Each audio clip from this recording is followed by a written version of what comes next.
Chapter 9. Then Eliphaz the Temanite answered and said, Can a man be profitable unto God as he that is wise may be profitable unto himself? Is it any pleasure to the Almighty that you are righteous? Or is it gain to him that you make your ways perfect? Will he reprove you for fear of you? Will he enter with you into judgment? Is not your wickedness great and your iniquities infinite? For you have taken a pledge from your brother for naught, and stripped the naked of their clothing.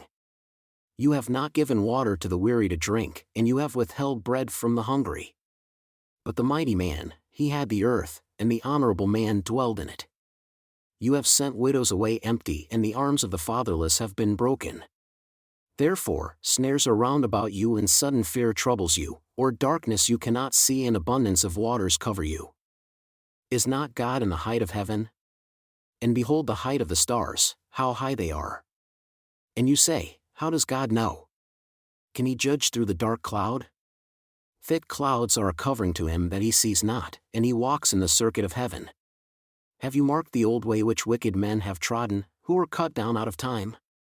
Whose foundation was overflowed with a flood, who said unto God, Depart from us.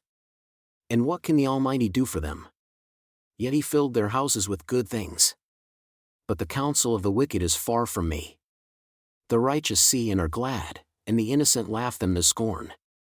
Whereas our substance is not cut down, but the remnant of them the fire consumes. Acquaint now yourself with him, and be at peace, thereby good shall come unto you. Receive, I pray you, the law from his mouth, and lay up his words in your heart. If you return to the Almighty, you shall be built up. You shall put away iniquity far from your tabernacles. Then shall you lay up gold as dust, and the gold of Ophir as the stones of the brooks. Yea, the Almighty shall be your defense, and you shall have plenty of silver. For then shall you have your delight in the Almighty, and shall lift up your face unto God. You shall make your prayer unto him, and he shall hear you, and you shall pay your vows. You shall also decree a thing, and it shall be established unto you, and the light shall shine upon your ways. When men are cast down, then you shall say, There is lifting up, and he shall save the humble person. He shall deliver the island of the innocent, and it is delivered by the pureness of your hands. Then Job answered and said, Even today is my complaint bitter. My stroke is heavier than my groaning. Oh, that I knew where I might find him, that I might come even to his seat. I would order my case before him, and fill my mouth with arguments. I would know the words which he would answer me, and understand what he would say unto me. Will he plead against me with his great power? No, but he would put strength in me. Though the righteous might dispute with him, so should I be delivered forever from my judge. Behold, I go forward, but he is not there, and backward, but I cannot perceive him. On the left hand, where he does work, but I cannot behold him.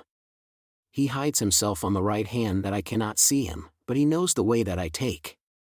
When he has tried me, I shall come forth as gold. My foot has held his steps, his way have I kept and not declined, neither have I gone back from the commandment of his lips. I have esteemed the words of his mouth more than my necessary food. But he is in one, and who can turn him? And what his soul desires, even that he does, for he performs the thing that is appointed for me, and many such things are with him. Therefore am I troubled at his presence, when I consider, I am afraid of him. For God makes my heart soft, and the Almighty troubles me, because I was not cut off before the darkness, neither has he covered the darkness from my face. Why, seeing times are not hidden from the Almighty, do they that know and not see his days? Some remove the landmarks, they violently take away flocks and feed thereof. They drive away the ass of the fatherless, they take the widow's ox for a pledge. They turn the needy out of the way. The poor of the earth hide themselves together.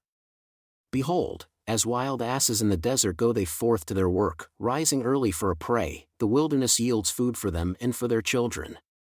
They reap everyone as fodder in the field, and they gather the vintage of the wicked. They cause the naked to lodge without clothing, that they have no covering in the cold. They are wet with the showers of the mountains, and embrace the rock for lack of a shelter. They pluck the fatherless from the breast, and take a pledge of the poor.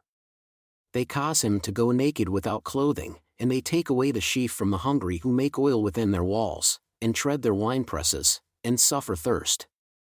Men groan from out of the city, and the soul of the wounded cries out. Yet God lays not folly to them. They are of those that rebel against the light.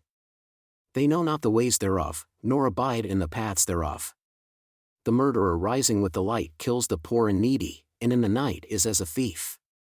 The eye also of the adulterer waits for the twilight, saying, No eye shall see me, and disguises his face. In the dark they dig through houses which they had marked for themselves in the daytime. They know not the light, for the morning is to them even as the shadow of death. If one know them, they are in the terrors of the shadow of death. He is swift as the waters. Their portion is cursed in the earth. He beholds not the way of the vineyards. Drought and heat consume the snow waters, so does the grave those who have sinned. The womb shall forget him. The worm shall feed sweetly on him. He shall be no more remembered, and wickedness shall be broken as a tree. He treats with evil the barren that bears not, and does not good to the widow. He draws also the mighty with his power. He rises up, and no man is sure of life. Though it is given him to be in safety, on which he rests, yet his eyes are upon their ways. They are exalted for a little while, but have gone and brought low. They are taken out of the way as all other, and cut off as the tops of the ears of grain. And if it be not so now, who will make me a liar and make my speech worth nothing?